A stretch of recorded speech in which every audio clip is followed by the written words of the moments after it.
Topping the news tonight as the story continues to unfold out of South Carolina, where a police officer is charged with murder in the death of an unarmed man. People around the country continue to express their anger. And News Leader 9's Andy Hubble took part in some Columbus police training today, where they learn about the split-second decisions they have to make on the job. She joins us now with more in our top story. Well, that's right, Jason and Barbara. This training really was an eye-opening experience when this training exercise is given to a member of the public, someone who has never worn a badge, especially someone like me. You get a better understanding of the life-altering decisions officers have to make.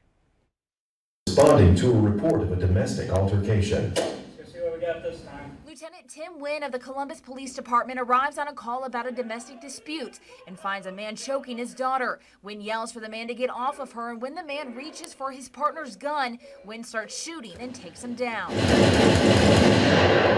I could go from officer presence to a deadly force situation like that.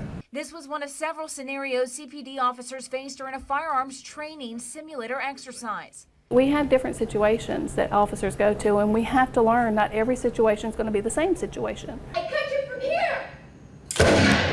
Similar to a video game, a real-life scenario was played out on a life-size screen in a darkened room. During the exercise, officers have to decide the appropriate use of force: a gun, pepper spray, a taser, a baton stick, or nothing at all. We just never know what we're encountering. The weapons are real but have been modified with air canisters rather than live ammunition.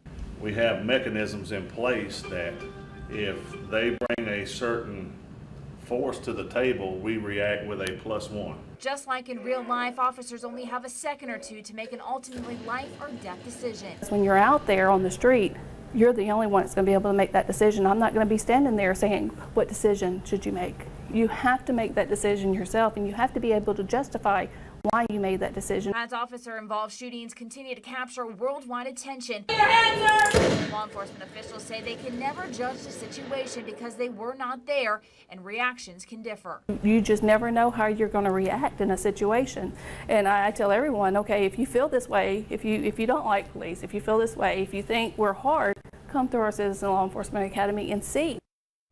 Now, that Citizen Law Enforcement Academy is operated by CPD, the Muskogee County Sheriff's Office, and the Muskogee County Marshal's Office.